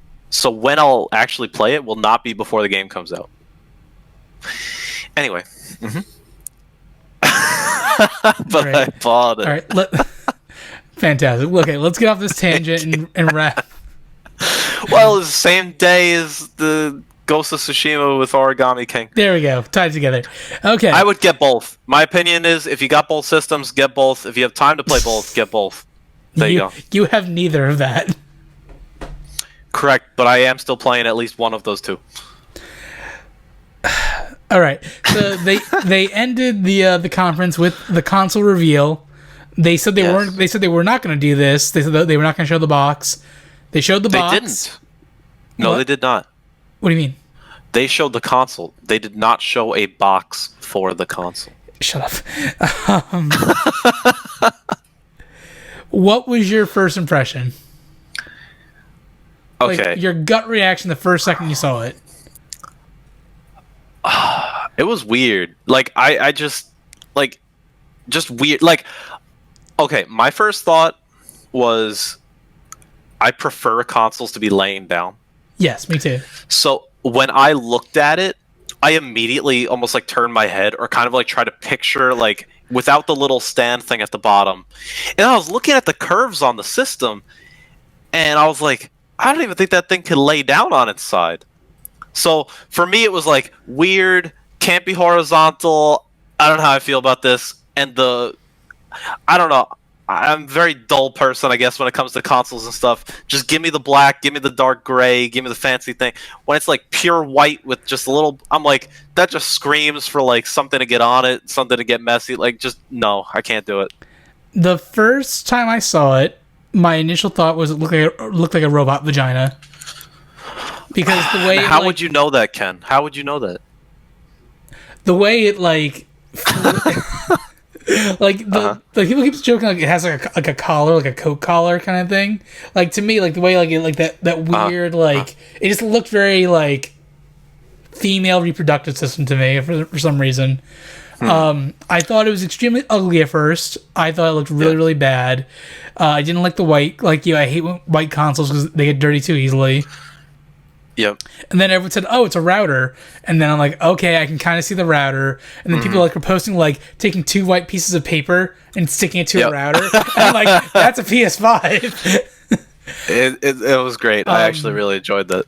I did the same thing you did. I turned my head trying to like see where it worked. Yeah. And I still haven't seen photo. Like, apparently there's a photo out there of it laying down.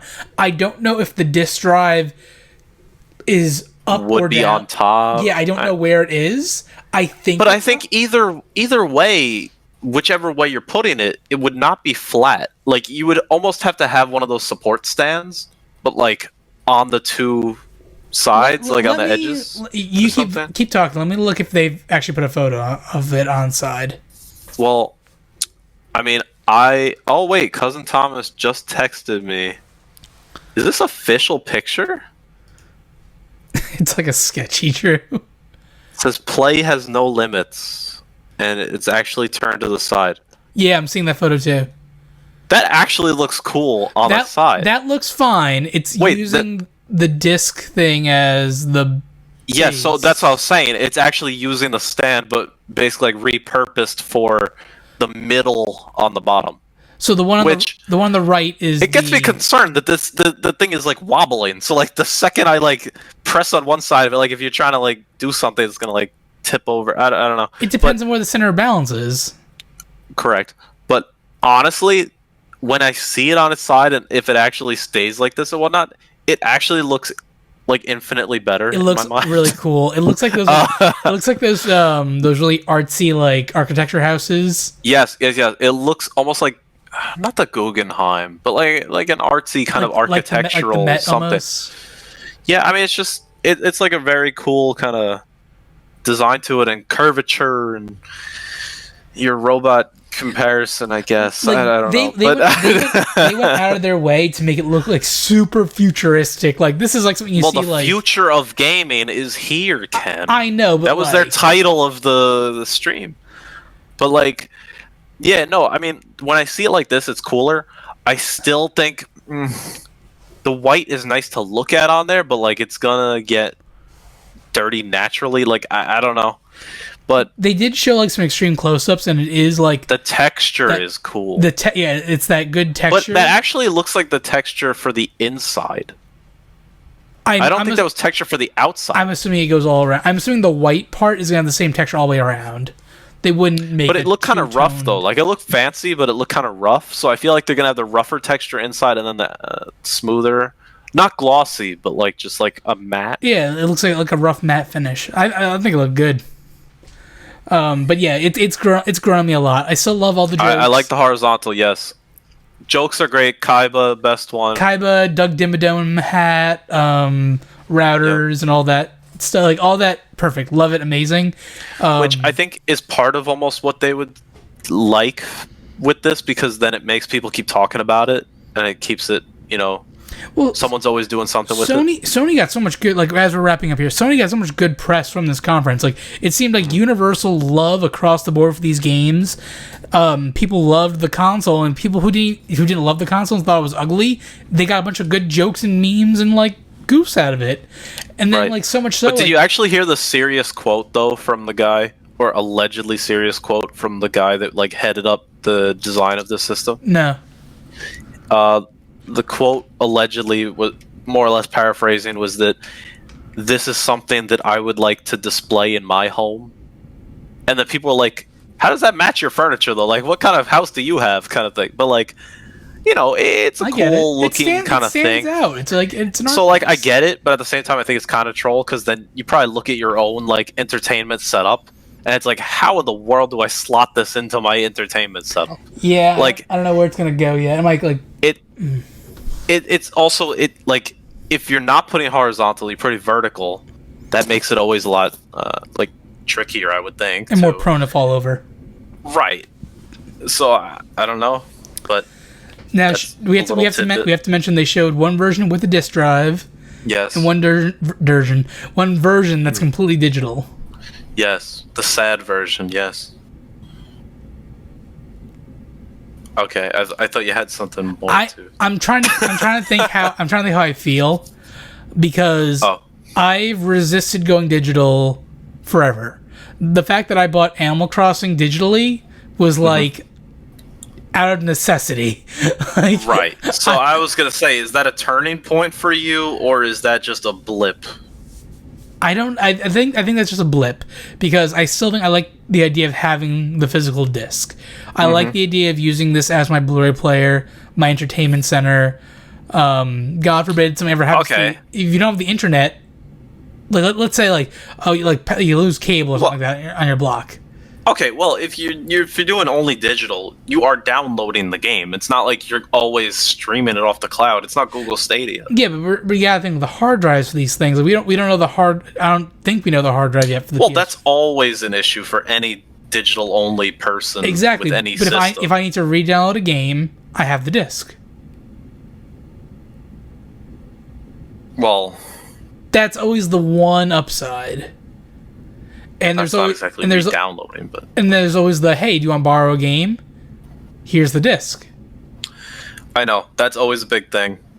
That aspect is definitely not good for digital only, but yeah, I mean, I think, as I hinted at earlier, I guess it depends on what the price difference is. I think that's the biggest thing for me. It's probably going to be $100. If it's $100. It would be close, I would say, because part of me would weigh, like, how do I fill that $100 gap? Is it, like, with definitely not worth it? Right, one game for the PS5 is $100. Collector edition. Yeah. No, but, like, it's just kind of like, Bugsnax Collector Edition, $250. I'm calling it right now. Comes with plushes of the food. God. You have, like, 2 plushes, actually. You have one regular and one with food arms. The wiener hands. Yeah. Yeah, what was I gonna say? Oh, so like how to bridge that $100 gap. So it's kind of like, does it make sense like based on a Blu-ray player thing? But then it's like, how often do I use a Blu-ray player? Or is it like the storage is so bad on the digital one that I'm like, screw it, I just like need the physical one more? Like, I think that stuff comes into play, and then how much I value physical at the time that I get the system. I don't know. Because you're right. I mean, with the Animal Crossing thing, we both had to get a digital, and it makes me consider things more, and I really put it out there. I'm kind of like, all right, that game, like, I love that franchise. That's got to be physical. Other games where I'm like, then like I actually really don't mind just downloading. I think the reason we got the Animal Crossing digital was just because the fact that time plays such an important role in that game. Like, I could have waited until like Monday, and my copy would have arrived on Monday. I don't want to wait till Monday though. Every day in Animal Crossing that I missed is an in real day where I'm falling behind. Well, but I think it also brings on the concept of making you reevaluate what even a digital copy means, and kind of just less to care about. It's on the system, you're good. And then you think of like collector aspect, it's like, sure, but at the same time it's like, you have those top tier franchises, like you got Zelda, Mario, Pokemon, for like at least Nintendo purposes. Like, those are games in my mind, I'm like, those mainline games, physical only. But then you get to other games and smaller things, and it's like, do I really need like the physical version of thing coming to mind right now, Clubhouse games or something? Like, I don't need the physical version of that. I need it. Like, I'm gonna buy Animal Crossing again. See, you're insane. Like, when the physical copy drops, or I can get like one from GameStop for like $20, I will buy it for my shelf. I own the more box. You say it, the more I agree with you, but I don't want to agree with you. I own the box version of every Animal Crossing game. I know, and then it's like, where does the madness stop, Kenneth? I don't know. I've been at a war with myself over this. Again, like, I still buy digital. Like, I buy tons of, like, every indie game that drops in the eShop, I buy. Because I know that it's probably not going to get a physical release. And sometimes they do. Like, sometimes much later down the line, it's like, oh, now we're making Hollow Knight its own physical release. That I'm not as drawn to. But if the game comes out physically and I own past versions physically, I want to own the entire physical thing. Like, if Isle of Armor was a physical thing I had to buy, I would have bought it. Oh, my lord. Right? Yeah. I agree, it's Pokemon. Frickin' Austin John Plays, I think either him or one of his fans made a box for the DLC. Like, that's phenomenal. He had an actual box, yeah. I'm shocked you watched that, man. I feel like he's the exact opposite of what you stand for. In a lot of ways, yes. The man time travels everything. Animal Crossing, Pokemon dens. That man fast forwards everything possible. Not Animal Crossing. He went to the Southern Hemisphere. That's true. Yeah, he has his minions do the time traveling. Exactly. And then he benefits off of it. Yeah. Pokemon, he literally time travels dens. He does all that kind of stuff. He got so burnt out, though, in Animal Crossing. Like, Did he? I don't even know. Yeah, he was going hard on it every single day, and he's burnt out. And apparently he was engaged in like the last 6 months, and then like the engagement was called off, kind of thing, like right before the wedding. And so like wedding season started in Animal Crossing. He's like, fuck it, I'm not playing the game anymore. I'm done. God. And he just like, not rage quit, but like you could tell, like he said, like as someone who just had to cancel their wedding not too long ago, I'm not doing a fucking month of wedding planning for these 2 alpacas. Oh god. I mean, on some level I respect the man. I don't mind his content sometimes. Yeah, it's a little like I've watched this stream before. He streams on Twitch sometimes, and the man is just like very like arrogant, stubborn in his own ways. Like, this is how I do it. Don't question me, whatever. Yep. Like, that man also vapes up a storm. Yep. And I remember someone was typing in. He's in many ways the anti-Ken. Yeah. Well, the guy was also there was some guy in chat, and he was like, even just like what you vaping, or like why vape, or something, just anything related to that. And he literally had that person like banned from the chat or something, or timed out for like a while. just because he's like, hey, it's my life. I do what I want. If I vape, sure. You don't need to question that. You don't need to talk about it. It was like extremely defensive over like one little random guy in Twitch. And I don't know, like. I feel like a lot of big streamers like that, even like our boy SPJ, when someone comes into chat and like, hey, look, how do you get shiny Zero Aura? And he's like, for the millionth time, you do this. Like he'll be very dry and very upfront about it. Kind of thing. Sure. But like, thank you, cousin Thomas. Ooh, but Thomas. yeah, like I don't know. It's just, I think there's ways to do it. Yeah.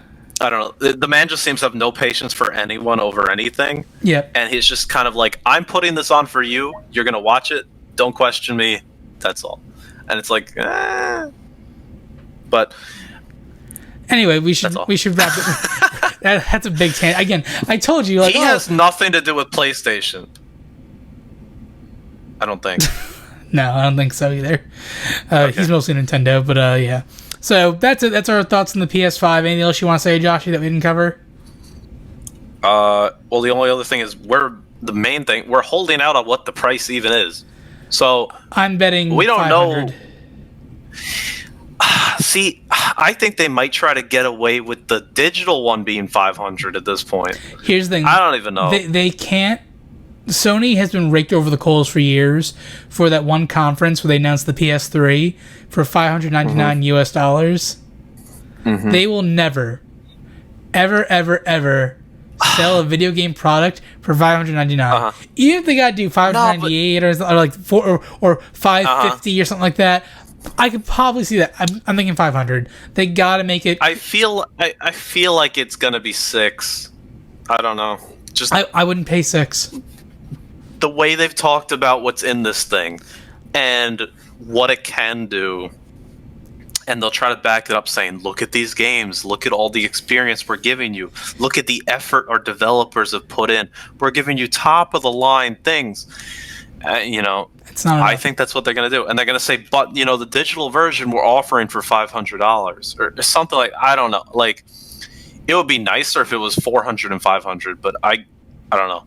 I'm seeing it how they're gonna try to increase it this generation. It's been stuck at this like niche, like not niche, like section of like $400 for a lot of these systems. It's been stuck at the $60 game price point.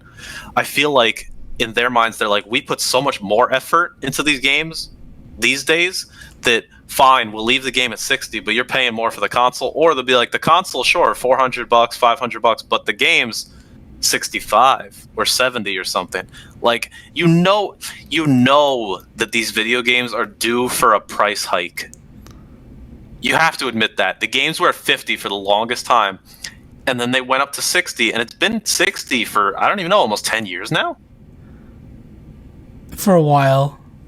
Well, it's weird. It's weird because the Wii was always at 50. I know. And then when the Wii U came out, it went up to 60. Yeah, where and then Switch is obviously 60.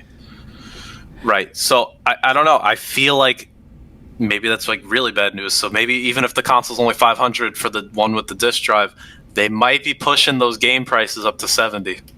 That's my feeling. I think you're crazy. I think we're gonna see a price decrease in games. No way. Yeah, and go for the, hey, if we lower these games by $10, we sell more copies overall. So Joe Schmo over here, who's waiting for the game to drop down to the $10 barrel bin, because he didn't buy it day one, he might buy it now because it's $10 cheaper. No. 100%. If Sony came out and said all our games... It is not going down. If Sony came out and said all our games are $10 cheaper than the Xbox One... Yeah, if they did. Would you buy it? The system? Yeah. What do you mean the game's over an Xbox game? Yeah, let's say you own both systems, and Sony's are $10 cheaper, the games. Sure. You buy them, right? Yeah, then why not? Yeah. Unless you had a better like history with Microsoft, or you have all your friends playing Microsoft-based consoles or systems. Yeah. I think if you take that out of it, then of course, why pay $10 more for the same game? but it's almost like an industry agreement that they both sell their games for the same price. Yeah, but now like, it's more. But now in a post-COVID world where like people aren't going to games, like GameStop's going to be gone. COVID's going to knock out GameStop. GameStop will not survive this year. We're moving towards a more digital audience where there's a big issue right now where digital games, like when a game is being on sale in a store, it's not dropping digitally in price on the shop that it's on. That's because of production. But there are all these issues. So let's say we get rid of production altogether. Let's get rid of production and put this fully in the hands of the creators. What happens? Mm-hmm. I think the games. I don't know. I think they drop in price. I think the reason they're 60 is because of GameStop. They need to make money. I think it's because of. No, part of it's also physical manufacturing and all that's what I'm saying. Packaging. That's what I'm saying. The fact that GameStop. Well, if you're saying that everything's digital. If you're going full digital, then I don't know. Which is, I think that's what they want. I think that's what they want to go for. I think that's what they're moving towards. I don't. Like, I mean, okay, in that sense, then I would say the price wouldn't change, because then I would say if it's still gonna be physical, then I could see them bumping it. But if it's gonna be all digital, they're not gonna cut it. They're just not gonna increase it, so it'll just stay at 60. I don't know. To me, I think it's a little to talk about the price and we have no idea what they're gonna do is kind of like reductive. Like once they come out with the price, then we start the debates from there. I think it's still too early. Yes. I think that Microsoft and Sony are both waiting for each other to say their price first. Like if Microsoft comes out in a month from now and they don't announce their price, I don't know what happens. I think Microsoft's Microsoft's going to announce their price first. Then they're both going to panic in September. Yeah. I think Microsoft's going to announce their price first, and Sony's going to undercut them by $100. See, that's the problem. See, they're both playing a game of chicken right now. Yeah. And then Nintendo's just going to come out of nowhere, and Nintendo will be like, hey, Switch Pro, Breath of the Wild 2. That's it. Everyone's going to be like, sold. Yeah. they got me already, yeah. Like I'm buying a Switch Pro. Like again, the Switch Pro isn't even a thing. It doesn't even exist. It's not even like on our radar. But you've already had your pre-order, right? Day one. Yep. Yeah. I know. All right. Anything else you want to say? Anything, guys in the chat? Anything that we missed on for the PS5 stuff? Headset look cool. Yeah. Again, I hate that. Cooler default. Controller looks cool. The haptic feedback and the triggers are cool. I think that's probably it, sir. Yeah, I think so. Charging station, HD camera, Pulse, HD headsets, and the media remote. Relatively standard kind of accessories to come out with the system. Yeah. So it's fine. Built-in flashlight, standard. That's true. For your model, yeah.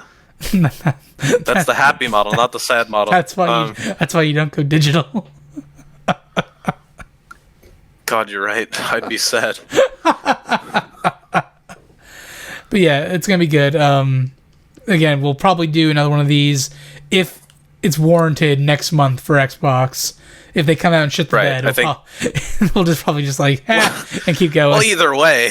Yeah. No, I mean then you get to have your fun and really go off, or we'll have Cousin Thomas.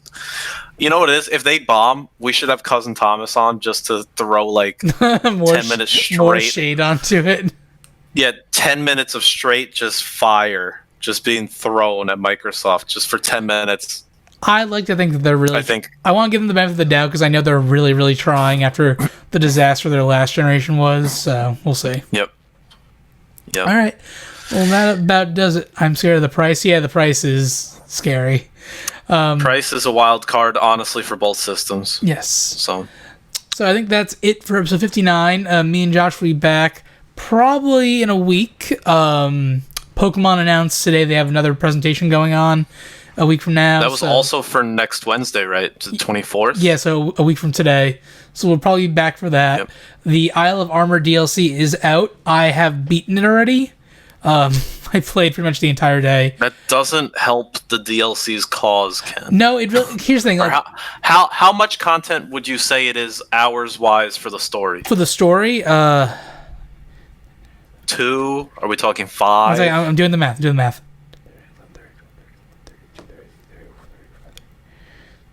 Probably 7 hours. For the story? Yeah, because I started playing. Really? I started playing right when it came out. This one, like right when, and I didn't stop playing. Mm-hmm. And it took me that long. Like, granted, like I got like. Yeah, if I do the math, you texted me around like 5, and it came out around 10. Yeah, like granted, I stopped and like, oh, there's a bunch of Pokemon over here, and like just getting used to the Isle of Armor, exploring it. Like I did that for a while too, but it's a pretty meaty it's what Sword and Shield should have been. Like included, or like if they had scrapped all of Sword and Shield and just put this kind of story in there. I feel like when they were doing Sword and Shield, I feel like Sword and Shield was a 3DS game, and then halfway through development, and then I feel like halfway through development they said, okay, let's go to Switch. Hey, we're on Switch now. We can do big 3D environments. Oh shoot, we're running out of time. Let's just do a really big flat walled area and call it a day. The Isle of Armor is a giant 3D area like the wild area, but there's tunnels that go in and out and landscape and like hills and valleys and there's so much to explore on the actual just the landscape itself. Blew me away. Well, when they were working on the initial Sword and Shield, the Switch did not exist for another couple years. Like, they were working on this game, didn't they say, like, 4 years or something? Yep. And, you know, the game came out 2 years, basically, after the Switch came out. So, like, of course, yeah, I mean, they were started on, basically, I would assume, a 3DS model, and then, I agree with you. We'll talk about it more late next week, but... You're right, we're done here. Yeah, but no, it's really good, so I'm excited to see what you think, and we'll have potential news next week. So I think we're all done here. Yep. Thank you for everyone who are watching live right now at twitch.tv/KindKing01. You've been a brilliant audience. Snap on Tom, aka Cousin Thomas. Thank you for the bits, sir, and for all the pride bits to all the people here in the chat as well. And right.